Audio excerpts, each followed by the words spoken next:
Shalom, selamat berjumpa kembali saudara-saudara terkasih di dalam Tuhan Yesus. Hari ini saya mau membagikan firman Tuhan yang saya percaya ini adalah gambaran buat kita semua bahwa apapun yang terjadi dalam hidup kita harus tetap percaya bahwa Tuhan Yesus menyertai kita.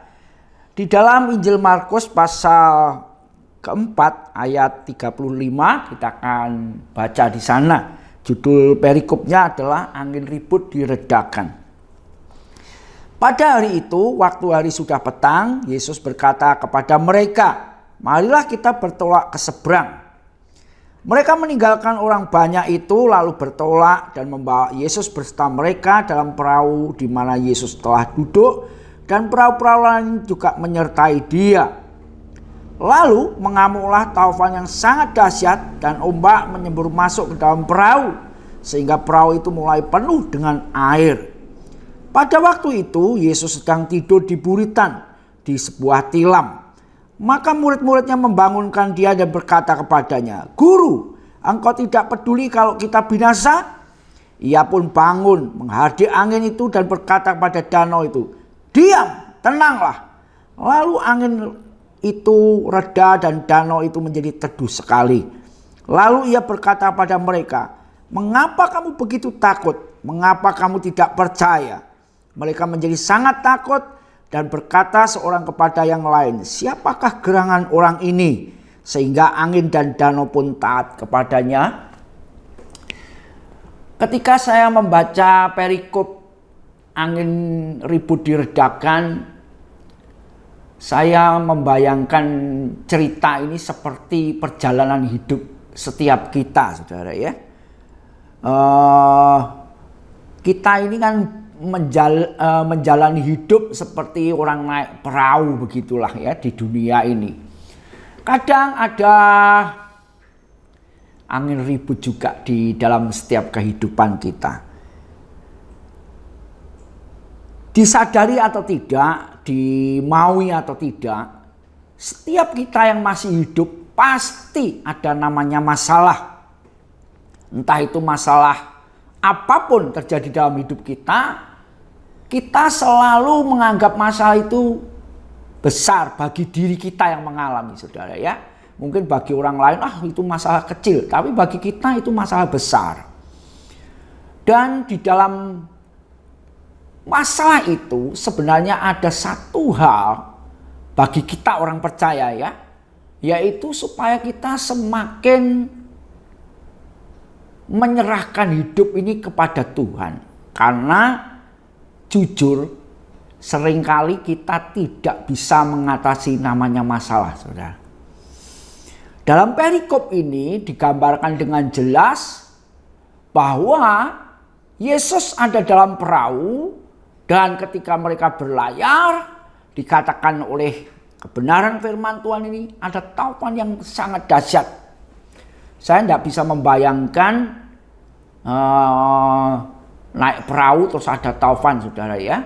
Saya pernah mengalami ketika saya hobi mancing. Pernah saya sekali tempo pergi ke laut mancing dan itu tidak taufan, itu paling ombak besar lah ya. Tapi itu sudah membuat kita takut, saudara ya. Apalagi menurut perikop ini dikatakan itu taufan yang sangat dahsyat. Saya tidak bisa membayangkan itu perahunya model kayak apa, saudara ya. Dan dikatakan oleh firman Tuhan, air mulai masuk ke dalam perahu. Wah, ini sudah gawat, saudaraku ya.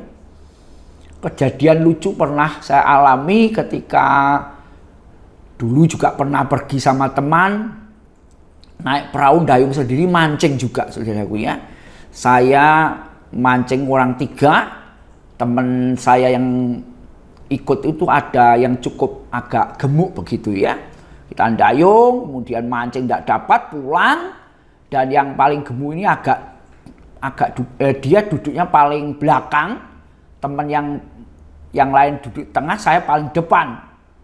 Nah, ini ternyata orang yang Yang di belakang ini iseng, saudaraku ya. Perahunya itu kalau dinaiki kita bertiga, sama jarak air itu paling-paling ya sekitar mungkin 10 sampai 15 cm. Jadi tidak terlalu tinggi gitu ya. Ini deket gitu ya airnya. Nah, teman yang di belakang ini dia main-main, itu perahu digoyang-goyang sudah ya.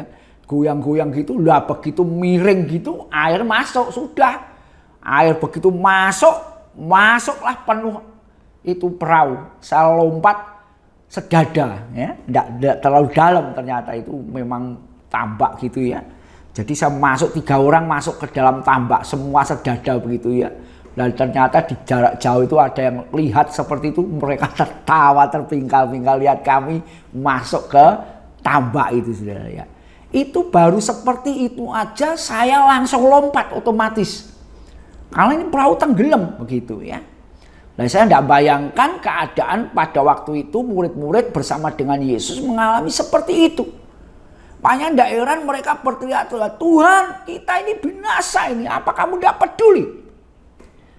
Dalam hidup kita ketika kita mengalami masalah, seringkali kita panik, begitu paniknya saudara. Sampai kita lupa bahwa kita ini punya Tuhan yang luar biasa. Dan dalam perikop ini yang menarik saudaraku, dikatakan Tuhan Yesus tidur di buritan. Wah, ini saya membayangkan ini luar biasa ya.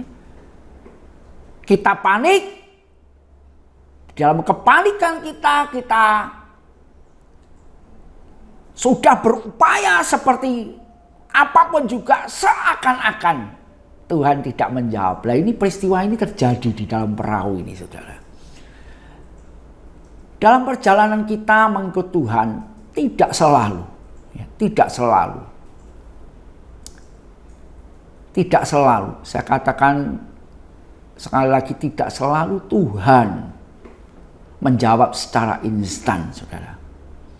Kadang-kadang dibutuhkan waktu di mana nantinya Tuhan menjawab. Dan ini yang seringkali kita manusia tidak suka, saudara. Maunya kita kalau punya masalah ya Tuhan secara instan menjawab. Ya, itu yang dimaui kita, saudara. Nah, melewat perikop cerita ini biarlah kita belajar. Kadang ketika kita menghadapi masalah besar, dalam tanda petik seringkali Tuhan tidur. Ya, seringkali Tuhan seakan-akan seperti kata murid ini, tidak peduli engkau kalau kami binasa Tuhan. Itu yang sering terjadi dalam hidup kita.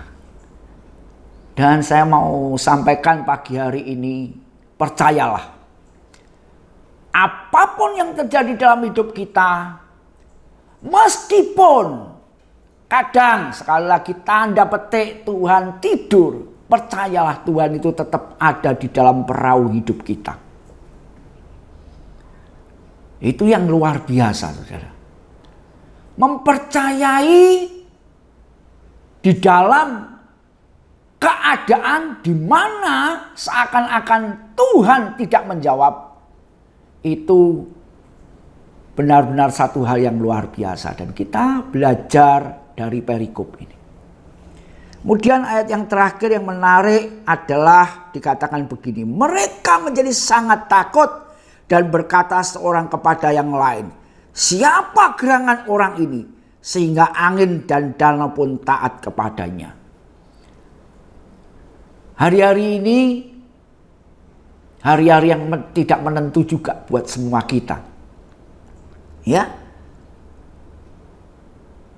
Dan di dalam keadaan yang tidak menentu ini, biarlah seperti murid-murid menyatakan, siapakah gerangan orang ini, itu menjadi seruan di dalam hidup kita. Yesus, engkau di dalam diriku ini, siapakah engkau? Tuhankah atau yang lain? Dan kalau kita masih menganggap Yesus mungkin ya dia mungkin Tuhan atau mungkin bukan Tuhan. Dan biarlah ini terus menjadi doa kita, pengejaran kita, sampai kita benar-benar mengenali siapa Yesus di dalam hidup kita, saudara. Jadi pagi hari ini atau menjelang siang hari ini kita belajar dari perikop ini. Pertama, apapun masalah dalam hidup kita, percayai bahwa Yesus ada di dalam perahu hidup kita. Meskipun kadang ketika kita berdoa kita belum mendapat jawaban. Yang kedua, terus gelorakan dalam hatimu dan hatiku pertanyaan, siapa Yesus dalam hidupku? Supaya ada timbul kerinduan yang kuat untuk kita semakin mengenal Dia. Ini yang bisa saya bagikan. Tuhan memberkati. Mari kita berdoa. Kami mengucap syukur Tuhan buat firman-Mu yang luar biasa yang Kau berikan bagi kami. Contoh real ketika murid-murid mengalami masalah dan mereka berseru kepadamu. Dan Engkau menjawab dengan luar biasa juga Tuhan. Biar pagi hari ini apa yang kami dengar dari firman-Mu itu menguatkan bagi setiap kami yang percaya kepadamu. Dalam nama Tuhan Yesus. Amin. Tuhan memberkati.